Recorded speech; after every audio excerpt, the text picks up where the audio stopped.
Hey there, folks, and welcome back to the Sporia Campaign. Last time, we continued our recovery from the massive Scythia War, in which we inflicted upon ourselves triple-digit aggressive expansion, plummeting stability, huge amounts of loyalty problems from our high power-based tribal chiefs, which led to the threat of civil war, tribal challenges to the chief, and so on, and very soon maxed out tyranny, which we have been struggling to recover from ever since. Now, at this point, things on the stability and AE front are, I think, pretty much under control. AE is still declining, but it's declining at a rapid pace, and stability is actually in better shape than it's been for much of the campaign, and I hope to make 50 stability kind of the latch that I pivot on in order to launch migrations, in order just to have a higher base happiness while we have such a large number of non-Wayrasporics in our country who are not going to be happy without the population happiness bonus from stability, or in this case, the reduced malice being taken into effect. We also now do have maxed out manpower at 13.3k, and at the moment, our levy is not in great shape. We've had a much larger levy than this before. I think a big issue here is just that our population is so divided, and we have really allowed quite a bit of internal loss of cohesion to split apart the fairly uniform Spork country I'd spent so much time setting up. But we can fix this with some migration, with moving around some pops, using money. I think this is addressable, and that will get rid of the lack of Spork cultural domination on a territory by territory level, which I hope should ultimately help us restore our full levy. I think a big thing is also going to be using migration to transform a lot of the new Scythian pops into Wayrasporics, which will increase the power of our levy substantially. Ultimately, we have got ourselves a massive amount of pops to work with. We just have to do it in the right way to efficiently transform them into productive, levy-producing Wayrasporics. So, with all of that said, what exactly should we do this episode? We've got ourselves one of the migrations from last episode continuing on their march over to Olbia, where they hope to slow down the collapse over here by joining as Wayrasporics, 6 new pops. But aside from that, should I go to war this episode? Because I kind of alluded to that possibly happening last episode. Now, we do have Matter of Bersenthia Clan Council concluding in 1 year. We just started it before we have unpaused in the previous episode. This gives us claims on Chicinia Superioris, Androphagia Occidentalis, and Bodinia, which means that we get claims on Ozia, who's in Chicinia Superioris, Zavolo Chitsky, which is in Androphagia Occidentalis, and on Beriki, who is in Bodinia. And of these wars, they have some different diplomatic implications. Ozia is completely isolated and actually still have their claim on me from a long time ago. So this would be, and they also, by the way, have a unfortified capital. They've got a marsh colonia capital, no fortress. Interesting, despite all the steppe tribes seemingly to have inexplicable high-quality fortifications, Ozia didn't get the memo. So this would be a very, very easy war, possibly just a 1-month war, if even that. Beriki, although they're a bit more formidable on the population front, and they have got a super fortified capital, as we recall from last time, they are also diplomatically alone. This would be a bit more involved, but this would be doable. Really, all of these wars are doable for me at this point, but it's more about how much effort it would take and the AE cost for the peace deal. Beriki, incidentally, does control quite a bit of territory, all of which is in Bersenthia. So if I did go to war with Beriki, I would struggle to not just take everything, and perhaps I would just take everything. But nonetheless, this would help us secure a large eastern section of the Bersenthia region. The last war we would get is against Zavola Chitsky, who would bring in their sizable Alliance and Defensive League network. They're allied with Milorad. They're also in a defensive league with Milorad. They'd also bring in, as a defender, the remaining tiny section of Nuria. Remember way back in the campaign when Nuria was a big threat. And Pirhirti over here. So this would be a larger war in terms of the number of provinces involved and the number of tags involved. I don't know if I want to do a war of that scale right now while I'm still recovering. It's certainly a war I could win right now, and I would win it in the future when my recovery has continued along further. But I think ultimately maybe a small-scale war, maybe just a war against Ozia, to grab them, assuming I can still do this in a year, they don't have any allies, before Keirochia gets them, just so I can secure a bit more of the Bersenthia border. Now, I will have to fight Keirochia either way, because the Ozia province gets me a claim on Androphagia Orientalis, which is this province over here, which gives me another way into fighting Milorad in their defensive league. They're also going to call them their ally, Zavalachitsky. So the two wars, Zavalachitsky or Milorad, are sort of equivalent in terms of the diplomatic element.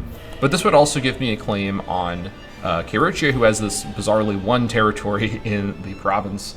And Keirochia is obviously going to be a more substantial enemy for us, numerically speaking, unless they've been integrating other cultures. 118 Fenix are really not going to withstand against my nearly 400 Wayrus works, and soon, hopefully, will be even higher. But even though I know I can beat Keirochia, and they don't really have any friends at the moment, I don't expect them to, honestly, given their position and their aggressive expansion over the campaign, as I can relate to. I think that this would still be a more substantial war. They certainly have the bank to call in lots of mercenaries, and just in general, fighting a country as sprawling as Keirochia could be a bit tricky. That being said, I'm noticing, aside from Kina, not too many fortresses. Okay, we got one at Miglin. Any other fortresses in this land? Where's their capital, actually? Oh, it's up here. Okay, so they do have some fortresses. They just weren't showing up on the interface. Okay, so a fight against Keirochia is inevitably going to happen. I at least want to kick them out of Bersenthia, and they do hold more Bersenthian land as well that we will have to get from them. But I don't really want to go into Hyperborea super promptly. It may be the next region I work on after Bersenthia, just because it's going to be fairly easy to work my way through it. It's mostly going to be a colonization expansion thing and not a conquest thing. But we do have a couple powerful, large tribes in the area. Keirochia, of course, and Agrippea, Siberia, and some of the other kind of, what's this mountain range called? The mountain range up here, I don't remember the name of it. The famous sort of Russian mountain range. But either way, putting that aside, I think most of this, well, really with the amount of territory held by these larger tribes, it'll be a lot of AE, even though the land is going to be quite low value, just to kind of work through all of this land. So this is a long-term goal, but for now I want to focus on consolidating my current regions. We've got most of Scythia, and we've got a small amount of Bersenthia. Let's focus on that first before we start going into Hyperborea, I think. We also may want to wait until we have seen the chief succession.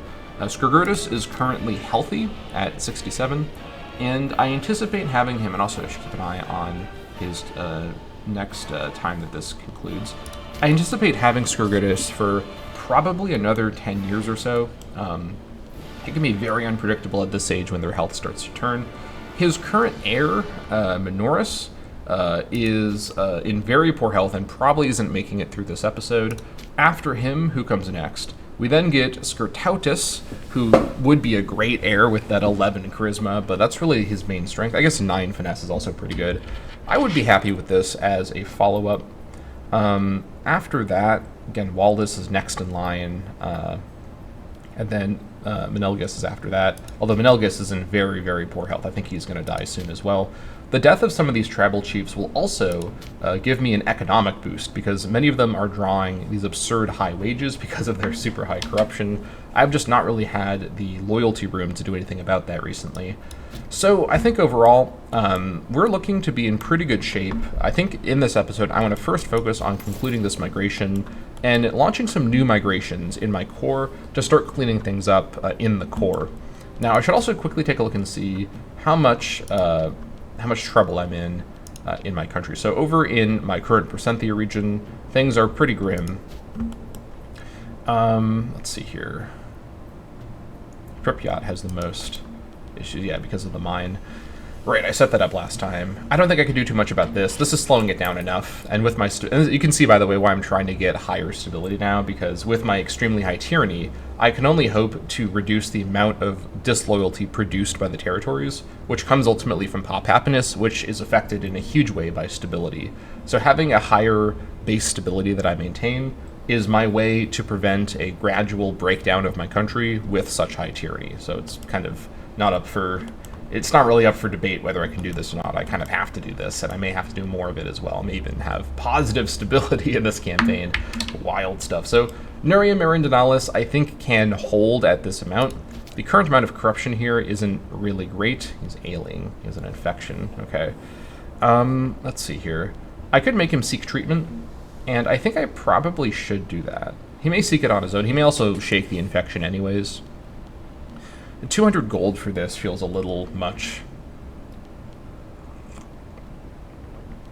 I'd also really like to get his corruption down. I think this much corruption is actually causing a problem here. It's literally enough that it's creating the disloyalty in and of itself. Okay, he's 28, 9 finesse, and trait-wise. Does he have traits that... He has province commerce. I like that. I think it's worth investing in this guy, because I was thinking, should I just replace him with someone who isn't sick and doesn't have crazy corruption? Let's see if there's any alternatives here. I'm willing to do something like this for the sake of the country. Anyone, okay, who doesn't have crazy corruption. So we're not gonna, anyone who's got corruption, I'm not even gonna look at them. Okay, submissive, I don't like, although with the loyalty, that could be good. 8 finesse. Fort defense, fort defense. I don't like the loss of province commerce, but it's really not the end of the world, and extra loyalty is probably worth it. Gubja Genmentaita. I think I'm going to switch her in. Oops. Yeah, I'm going to switch her in. Alright. I will have to spend some tyranny, unfortunately, to switch this back over to harsh treatment.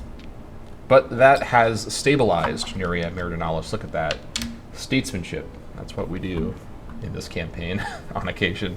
Okay, so that's Percenthia attended to. And I know that we may have to change this again with Matter of Percenthia. Hold on. What was your family? You're the Genmentaita family. I'm guessing neither of these is the right one. No, of course not. We'll worry about that when we get to it. It won't be for a while. Okay, so get back over here. Scythia. I believe... Did I switch you in fairly recently? I'm not sure.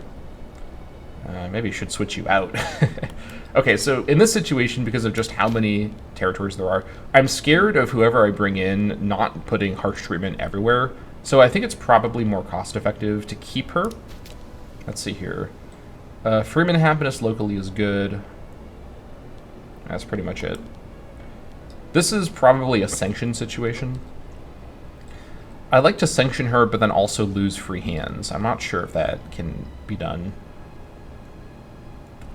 Okay, which technology lets me do sanctions without the effect on the character? Where was it? Do I have access to that tech as a tribe? It's over here, right?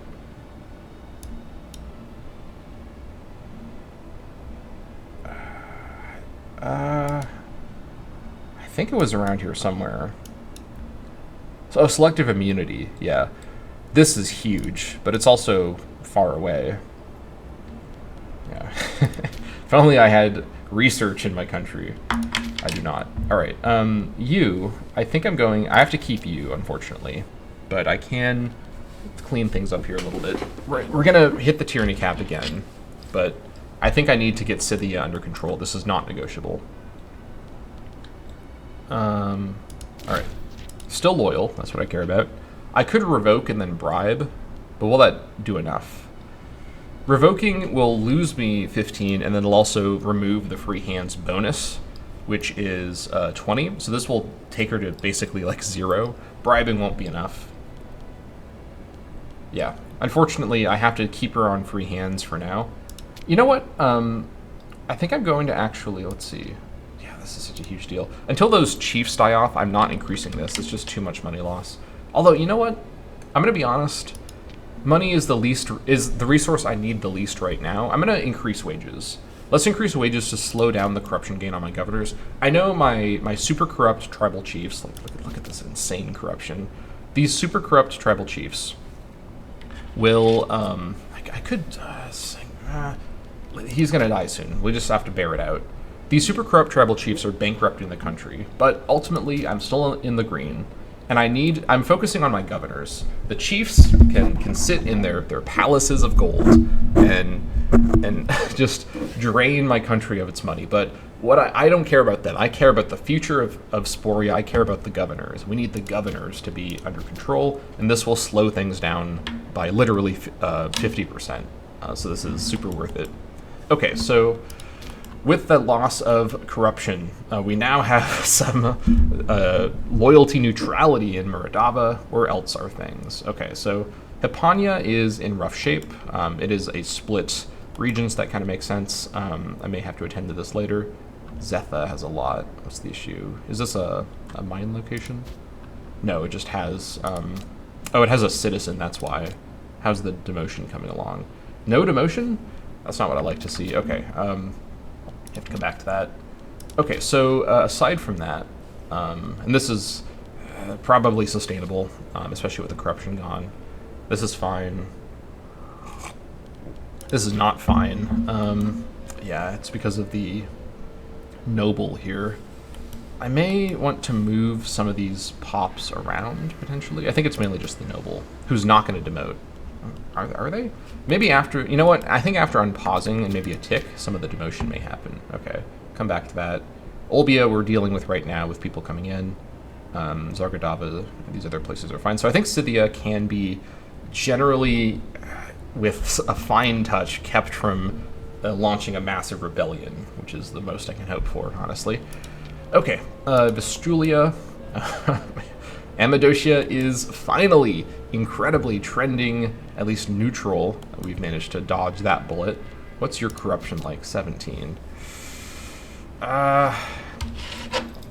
It's from Deceitful as well. He doesn't even have free hands. Okay. I can sanction you at this much corruption. And honestly, I think, let's see, sanction is, it's a flat 20 loyalty. That's 27. So what I should probably do, let's see, let me think about the corruption effect. So if I bribe him first, I have the PI for that. Scourgidus gains 1 corruption, but I can't do anything about that. 5 corruption on Gurgilus. The loyalty doesn't scale, so it's still the same amount of loyalty loss. So it's better to do a bribe first and then do the sanction afterwards. Unless I want to change you out. I brought this guy in recently to complete the matter of Vestulia. Or no, what am I talking about?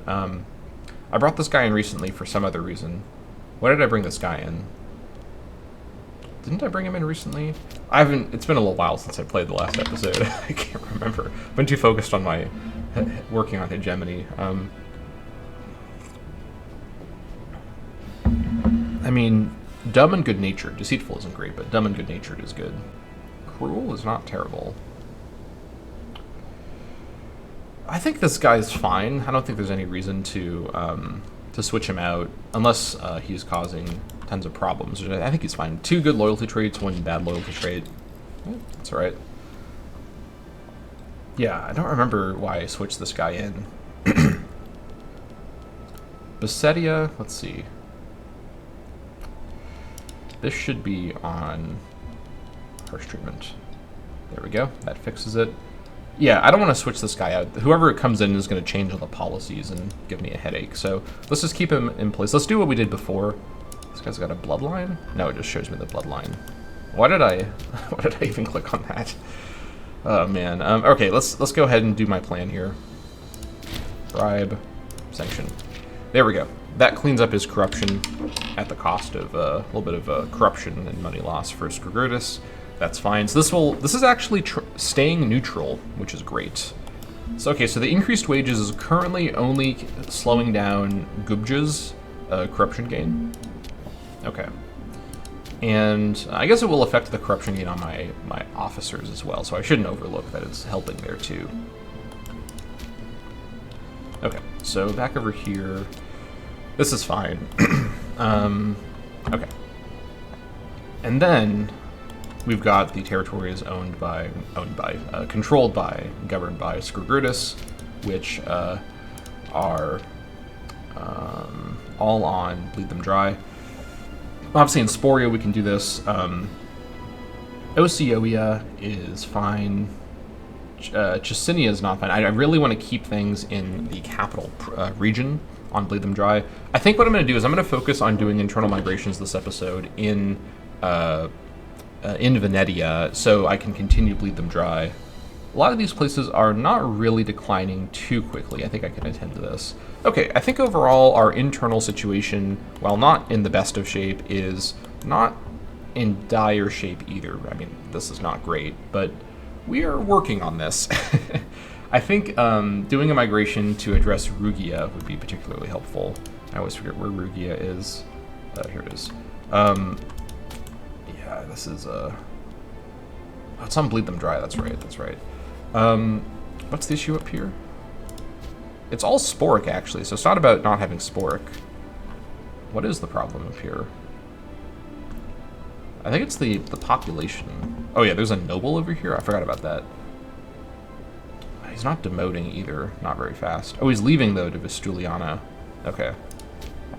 I mean, will he demote over there? Maybe. I could also implement my plan that I've started doing of the Grove of Vilkos over here. Let's see. I can't because it's just loyal, but I can eventually build the Sanctuary here. I think that's probably a good idea. Although what I could also do is try to do a migration wherever this noble is to get this noble out of the picture. Doing a migration perhaps in Skyria Rugia. I don't want to do it in Vestuliana because I don't know if that'll mess up the grove that's here. I think I should avoid doing that, which means I may be on a bit of a timer. I may have to migrate out of here before this noble leaves, which will be in maybe a couple of months. We've got ourselves a bit of a weird race. Let's try to launch a migration from Skyria Rugia. Actually, can I migrate out of a disloyal? I cannot. Okay, never mind. We may not be able to do that plan. That's too bad. Yeah. Should I change this territory out of Bleed Them Dry? It may be necessary, given the situation here.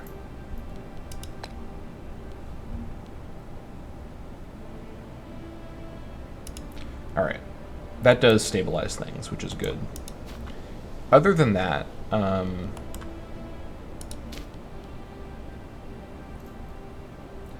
other place in Venetia is currently disloyal. Helveconia is on the way there. Yeah. Let's see. All right, Helveconia I'm also going to... Actually, you know what? Hold on. Helveconia is actually also mostly Sporic. I can move some of the non-Sporics out of here. That'll help a little bit. It's not fully Wayra, though. It will be once I move some people around. Let me do that now, actually. Okay, so, although I can't do it up here, so I will have to just start with Helveconia. So let me focus on maybe moving... Where should my departure point be? Maybe Nahar Valorum. Yeah, let's set up in Nahar Valorum. Let's do it. Set up for migration around here. So let me move over. Let's see here. Okay, so let's move over just first of all the non-Wayra Sporics. All right, so from Corinia, Chthonic, Vandalic, Chthonic. This was something that I had meant to do before, but I kept getting distracted by other projects.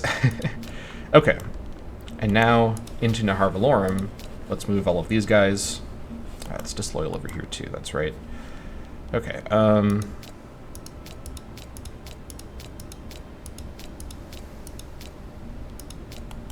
right.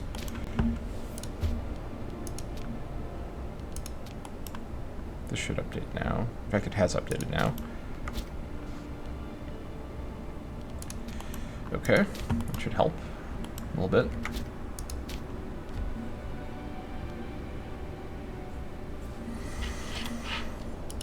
Okay, let's set this to harsh treatment as well, I think, just to stabilize things. And then into Nahar Valorum. Let's see. I'll need 11 Wayra.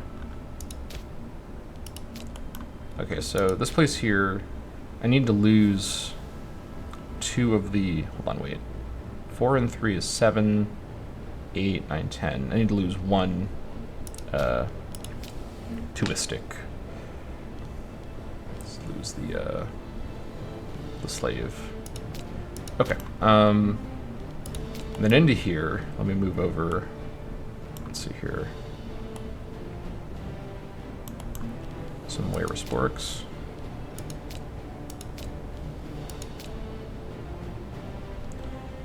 So I didn't mean to do it like that. Move a Wayra Spork back in here.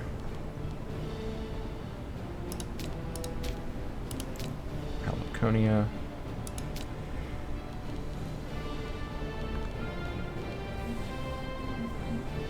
Guntia, do I have...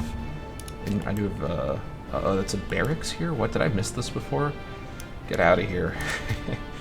Did I overlook... I must have missed that one territory a long time ago. That's too bad. That's fine. Moving more Wayra Sporks. Just move everybody in. We'll worry about the other stuff later.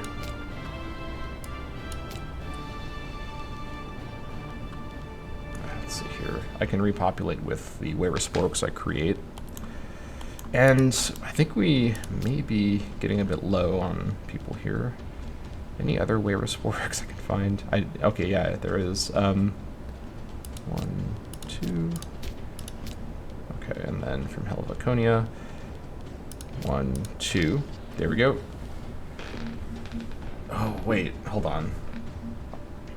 7, 3. I need to lose 1 more Twistic. That's annoying. Alright, Harvalorum.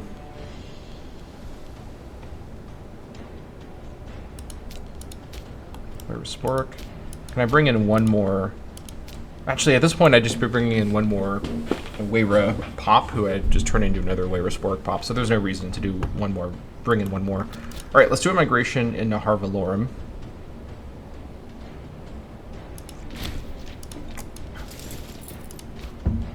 Okay. So we'll attend to that in a moment. These guys are on the way. I guess let's plan out where everyone here is going. So I think what I want to do is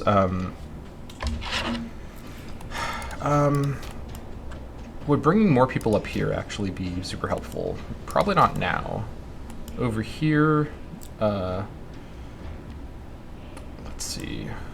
This is under control.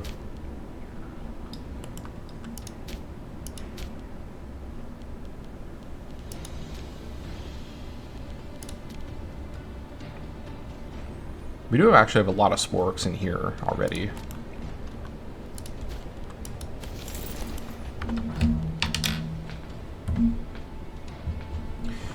Let's see here.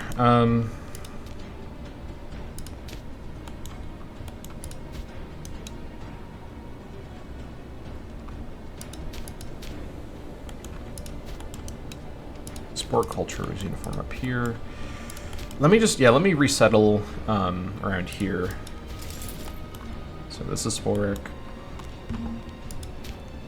And then let me move people into Naharvalarum as they are moving around. So 1 Sporic here. Start to drain some of these Vandalics out of here. And let me plan actually to have just 11 of these guys stay put to, actually I only need 10 because of, I only need 10 because there's already 1 Spork who's here.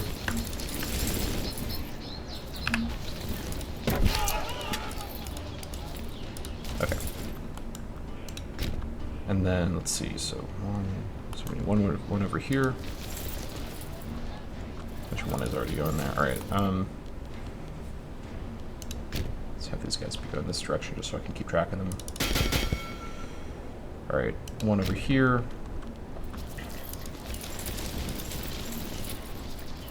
Oh my gosh.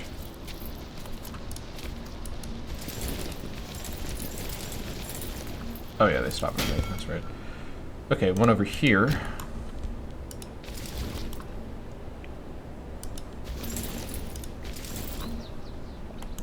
One down here. And then 1 over... Actually, there's already a Spork over here. Okay, who's left? Just 1? 2. Okay, these 2. Let's see. I'm gonna move these 2... Let's see, anywhere that's... One of you go up here, the other go over there, just to add a bit more Spork weight up here. Okay, there we go. that should be good for now. Let's go ahead and unpause. 30 minutes into the episode. All right, making money moves. Oh, March of Time. Age finds us all in the end. Even the priests and surgeons shake their heads when confronted with the inevitable decline of the human body. As Scourgitus, Minbotitis the Besieger, is finding out, he may not have much time left. Okay, wood with, was that Scythia? No, this was someone else from Scythia. That's fine.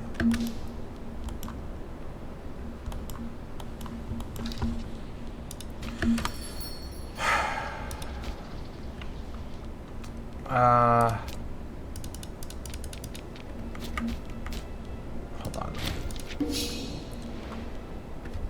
Paid off by Naharlarvia.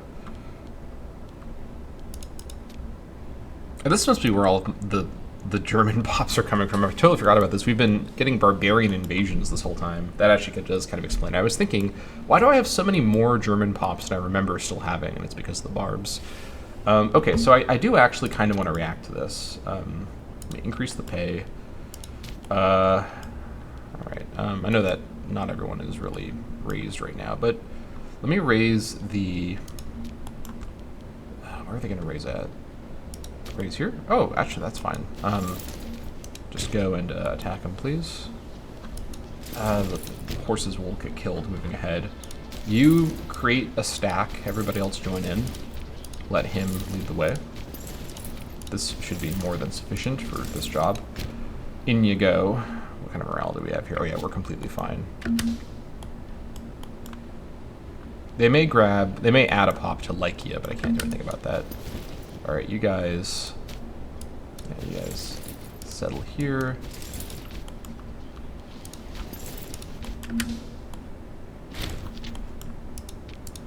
Yep, I know.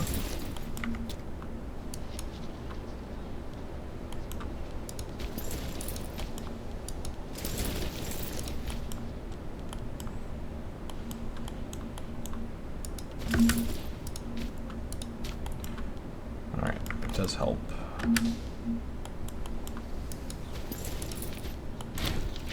Alright, stack up the barbs. Very good. 0.48 in gold.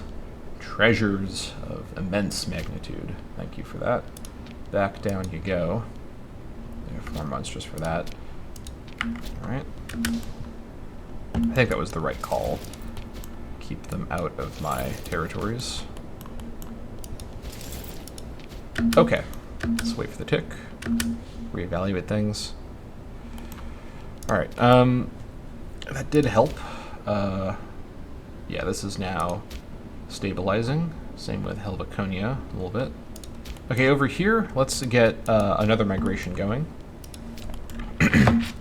Alright, so within Setadava, let's bring in these guys here. Let's take a look at this.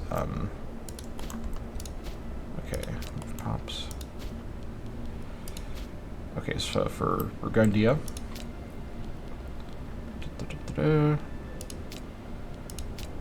That's what I'd like to see. And then from Elysiana. Good. That is local Sporic domination restored in my western territories. I can't do anything about that there. That's fine. Okay, now we just need to find one more non-waiver Sporic from somewhere. I'm sure we can find... Oh, from Elysia. Perfect. All right. That is another migration ready to go. I think we should send them. All right. Is it worth it to actually add more Sporic pops down here and trap them in the disloyal province? I think I kind of should do that. I think I have enough pops to work with around here, and it's more important to get this province under control. So let's bring in, let's see here, 4 and 1. Let's bring in 4. It's going to be crowded down here, but that's fine. It is a plains. Okay, let's bring over 2 for Venedit Kania. And then... Otherwise, it's all Sporic. Weira, though, it's not.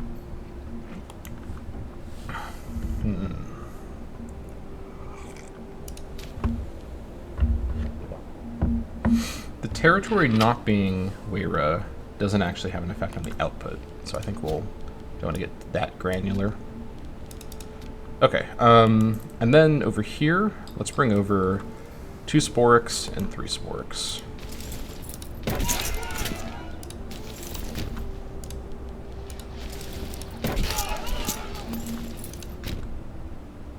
And then 2 Sporix over there. And 2 Sporix over there. Actually, these territories here, this one here, yeah, these two, I have to do that because of it's disloyal. I sent both of them over there, didn't I?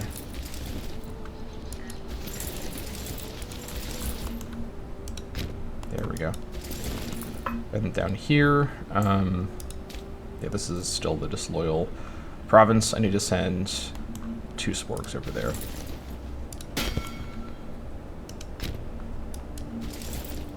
This one needs 3 Sporix. I can at least send 2. This place is actually loyal. Do I have any extra Sporix? I do. Oh, although over here, I need these guys here. I can actually technically move 1 Spork. I'd rather not, though, if I can help it.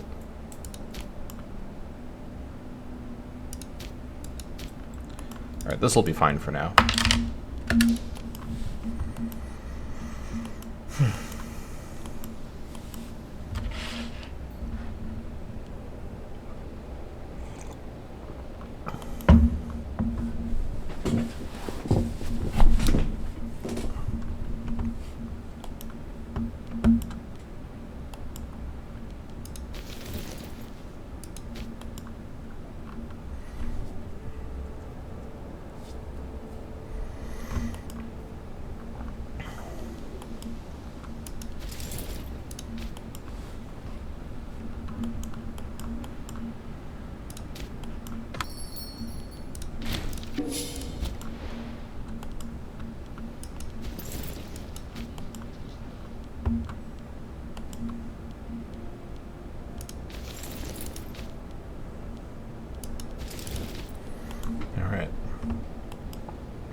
Okay, let's give it a tick and review the situation.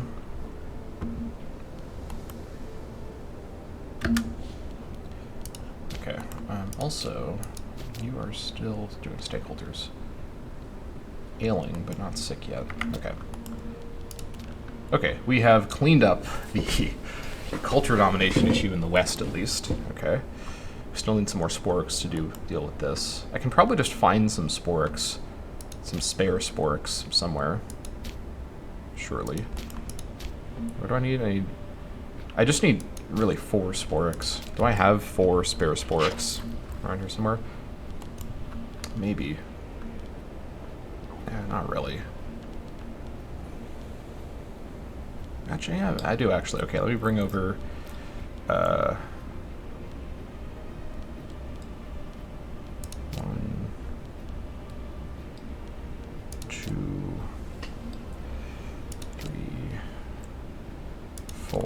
okay. Into Tatum you go from Gala.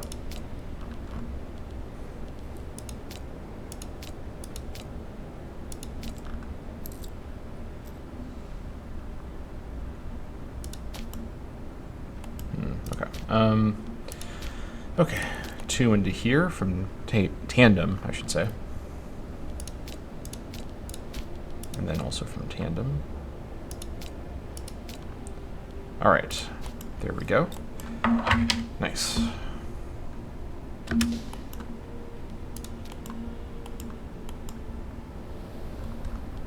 Alania is at war. Okay, are they fighting Zenit?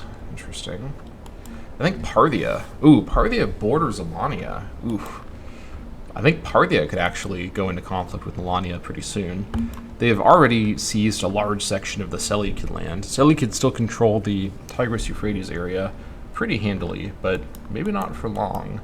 Parthia could become a pretty serious threat to us if they continue moving westward. If they get past the which one is this? I think this is the Caspian Sea. If they get past the Caspian and start to enter into kind of Sarmatia, Albania, Tarika, we could be in some trouble. Gotta be careful about that. All right.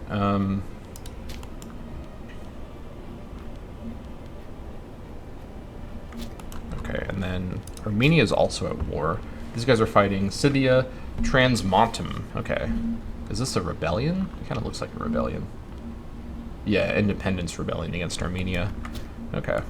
Interesting. Let's continue.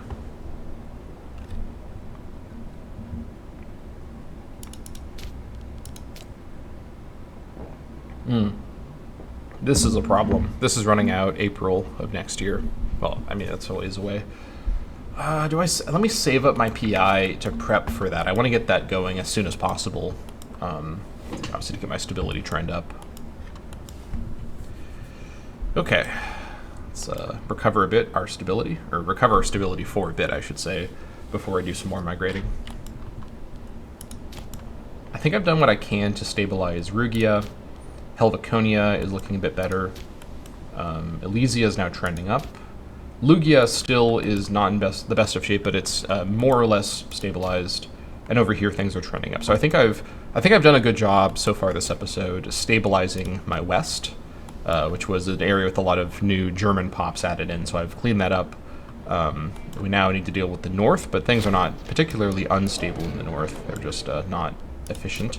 A venomous tongue. The governor of Sarmatia Superioris is a particularly weasel-like woman, fact that is making itself clear now more than ever. She has been stirring up the people of her governorate, perhaps hoping to challenge our rule. Unfortunately, she is well regarded in that locale. Our response must be made with care. I don't like any of these options at all. This is so annoying. Unfortunately, I just have to give her 10 corruption and lose loyalty on Sarmatia Superioris for no reason at all. That's just great. I really don't need this right now. What is your problem?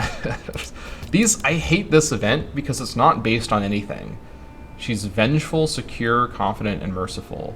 She is not rival to my chief, so like, why is she doing this, actually? I guess I can sanction her again when the prosecuted for corruption modifier goes away, which will be 5 years after. It's just really frustrating. Yeah, really frustrating.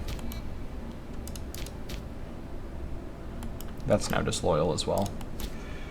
Alright. Can't do anything about that. Literally can't do anything about that. Ooh. Gedian collapse? Interesting. I guess I kind of saw that coming, but we've got Burra Devencia is the new power of Dacia. Okay.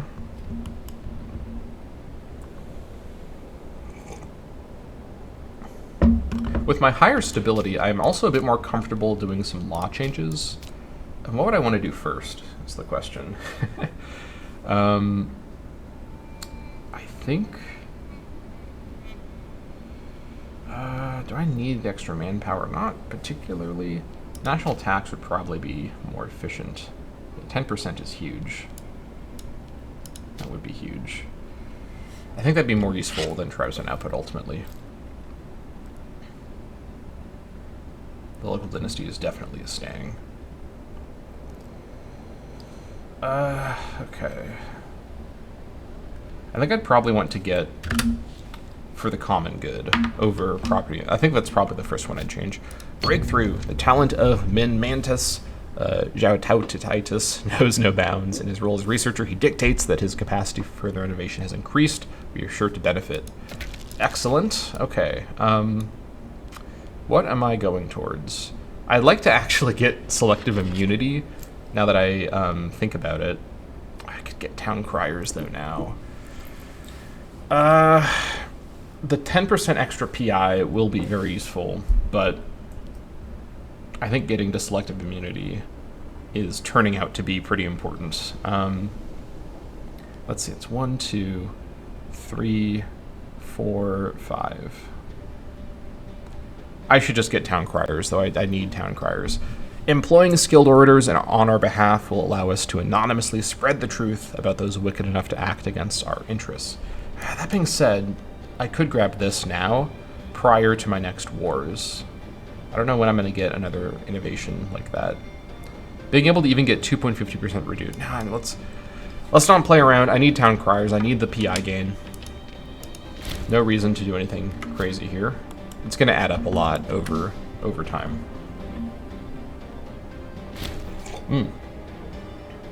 Again, Montes Jaugurditis died of fever. Okay.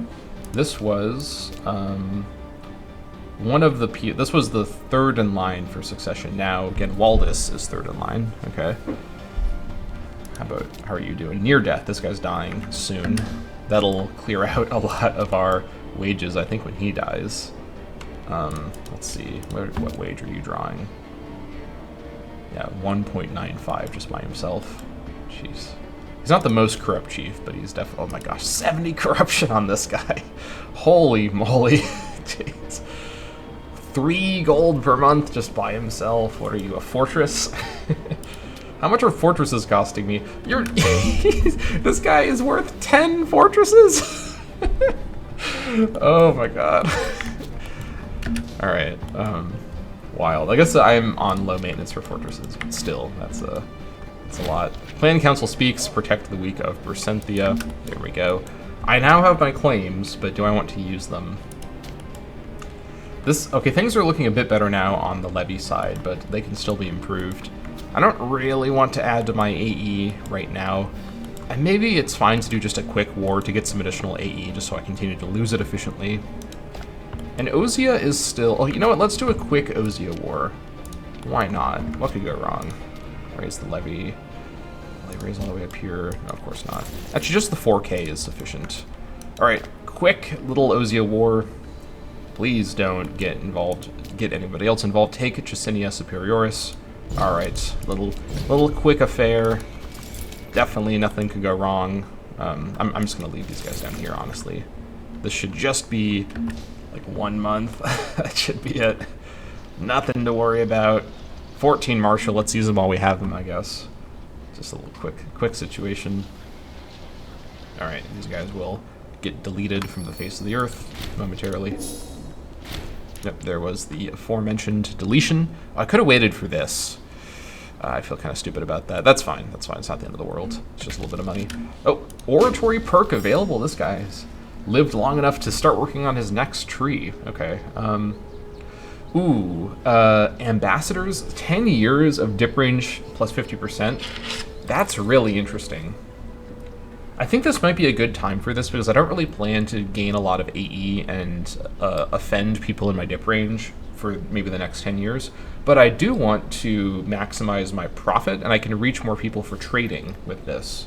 Let's go for ambassadors. That looks good.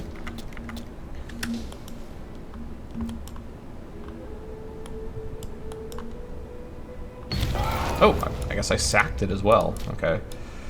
Gentle looting for sure. There's barely anyone here. You just stand there for now.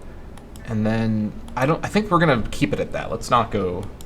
We've suffered enough from our from going beyond wars that what we plan to do in wars. Let's just keep it at this. No reason to do anything funny here. Sue for peace. I'll just be taking that. That's 2 AE. That's completely fine right now. That's 4 months of AE just for this. All right, Ozian, Chicinia Superioris to Sporia, and that will destroy Ozia as well. And you know what? I'm going to imprison them. Well, I'm thinking about doing a sacrifice, but I only need 1 prisoner for a sacrifice. But this will give me a bunch of prisoners. Actually, it won't give me that many prisoners. I can release the other ones. I think that should be fine. I could also just get some AE back. It's 1 month of AE. Let's see.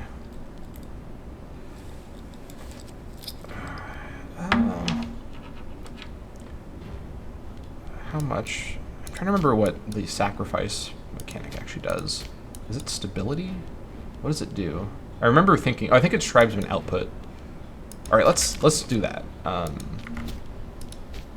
Yeah, here it is, ritual sacrifice.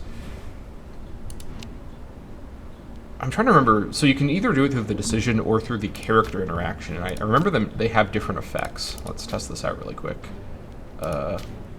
Imprisoned. Let's find someone with high martial. So you have high martial. Okay, so okay, that's what this does. So I pay stability. I lose centralization, which doesn't matter right now. I get votive offering. Is this scaled with the martial, or is this just a generic?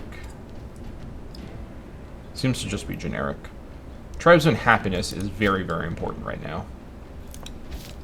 All right, that's not the right button. Okay, 5 stability is a lot, but I think right now I'd rather have the tribesman happiness. I'm going to regain the stability pretty quick. Let's sacrifice this guy. Although, hold on. What does this do then? Ritual sacrifice. Does this just pick someone randomly? Let me test out what this does right now. And then we can do a character interaction sacrifice as well if we need to. All right, the sacrifice. So we're going to be sacrificing who? This guy here. Recently, Scrigurtus Minbertitus the Besieger decided to sacrifice a prisoner to the gods so that they would improve the tribe's fortune. The dissenters should be silenced and the wavering reaffirmed in their loyalty to the tribe. Okay. So this will give 1 zeal to my high priest. Well, that's pretty good. There's a chance he'll gain lunatic. Okay, so this gives traits to the high priest. That's not what I was expecting at all. But he could gain a good trait as well. Let's see what he gets.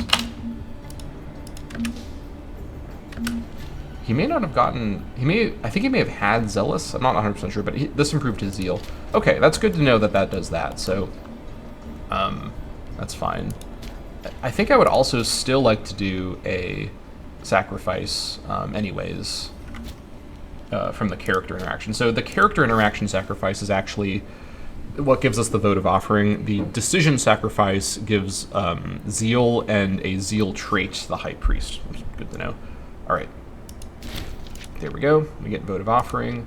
And then the rest of you, I mean, this would certainly not be worth it. Wow, sick. What? Oh my god, what?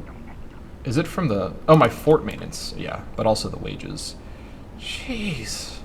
Holy moly, he's drawn so much. I really need this guy to die of old age soon.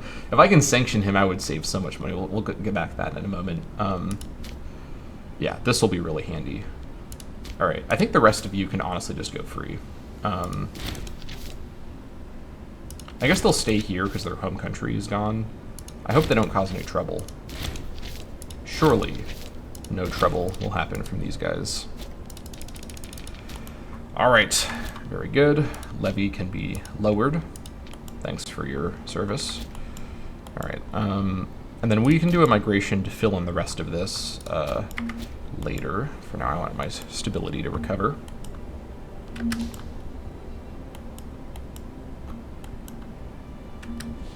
Okay. Let's see. How are things looking in my provinces now? In Venetia, things are still pretty bad, but my stability will go back up and that'll clean things up. What about over here?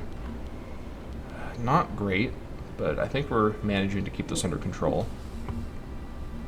Yeah, Vestulia is pretty much uniformly in trending towards rebellion now. But the happiness on tribesmen should make a big difference.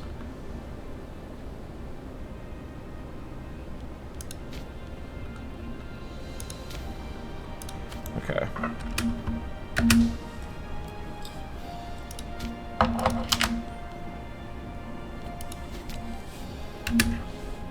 You know what? Oh wait, can I not? Because it's corrupt. That's probably why I haven't done that before. He's crafty. I can't do it. Ah, man. That's really brutal. I could revoke free hands. It's not going to do that much at this point. It's still going to be devastating corruption. Sheesh.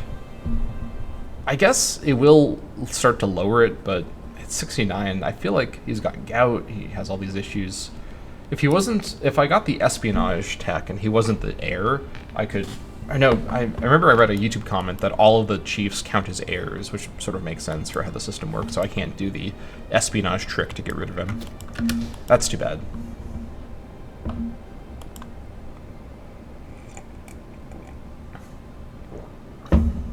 Alright.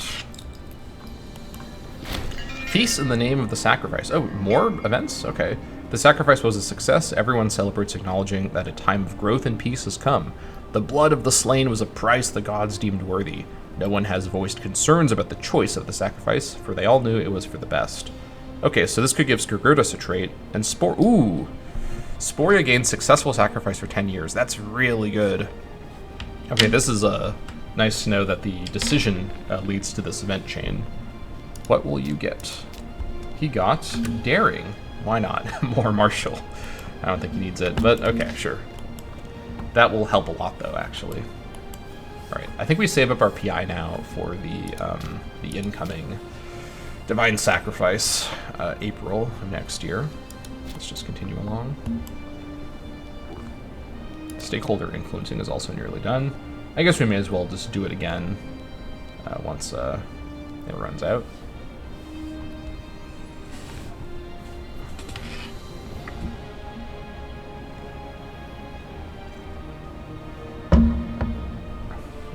One more month?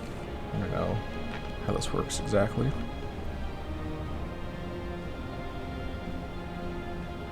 Alright, the places that are below 20 are under control at least. It's the least I can hope for right now. I'll take it. Alright. Wait for the end of the year. And then see if I can... Here we go. Scheme influence. There you go. Alright, we don't have much longer with Skurgurtus, I think. What I really need is to not have much longer with this guy. Oh, Menelgus Jaugurtus has died. Okay. Let's see who the new clan chief ends up being. Okay, this guy here. No corruption at all. That's what I like to see. Near death. All right. Well, economically, this did actually help us a lot, as anticipated. We've gained back like 5 gold per month from the chief dying. I'll take it, honestly. I'll take it. Alright, AE is continuing to go down. We're nearly 10 AE, which is great. Alright. Very good. This is trending up. This is nearly controlled. This is controlled, trending up. All right, what about over here? Trending up. Okay, we're making the moves we need to make to get this under control. Scythia is a sort of another story, but one thing at a time. All right, we're not gonna have enough PI to do the divine sacrifices on cooldown, but we will get there eventually.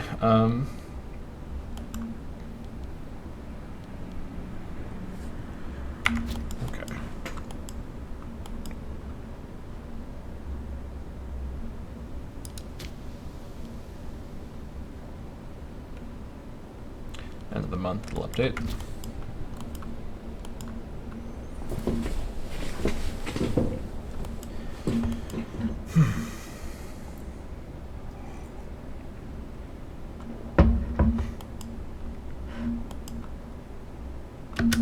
Okay, so without divine sacrifices, we still have plus 0.25 stability, which is pretty good. I will have to wait for that, and I also am waiting on this for, I think, 95. We'll start the new cooldown there. But I think this is actually a good stopping point for this episode. Not too much action in this episode, but we have, I think, made some big headway in turning around the collapsing provincial loyalty, especially in our west, where things are now largely under control. Not in good shape, but they are under control. They're trending up, as long as we don't do any major stability losses or other issues. Yeah, just in general, I think, let me do one last look at the tab over here. So the places that are trending down in my core, so this is always trending down. This will be, well, I may have to revisit doing Bleed Them Dry in some of these places, but this is fine for quite a while. These places are fine. Actually, this is fine for quite a while, honestly, yeah. At point 11, at 85, that's fine. This is all fine. This is fine. This is more dubious. I may have to revisit this. And then in Vestulia, trending up across the board. In Scythia, stable across the board, relatively stable. Not in good shape, but we are working on it. It's not in a free fall, it's more in a slow descent towards problems. Justinia Superioris is should not be on this. Should probably be. I don't like having to spend the tyranny, but it has to be done. Harsh treatment. All right, there we go. That's under control. So overall, our internal situation, now that we've addressed our abstract mechanics like stability, AE, not tyranny, but we're working on that. Now that we've addressed those things, we're able to deal more with our provinces themselves. And I think we're making good progress in getting the situation under control. We're even sneaking in some wars here and there. I think next episode I'll launch a migration, probably another migration from this area to clear out some more of the non-sporic pops in order to fill up Justinia Superioris and possibly also grab some of this province here, maybe this one, in preparation for wars against these other people around here. Ooh, Scythia is fighting Biriki. That's really interesting. Okay, we may have to reconsider our plans with Biriki if Scythia takes this land, because of course I can fight Scythia again, but Scythia will be quite a substantial enemy. Actually, more substantial than Kirocha. Even with the loss of their core territory, Scythia is still the most dangerous enemy near me, in terms of my direct neighbors. So them taking Biriki could present some problems for us. We'll have to revisit this. But that'll be it for this episode of the Sporia campaign. Thank you all so much for watching, and I'll see you all next time.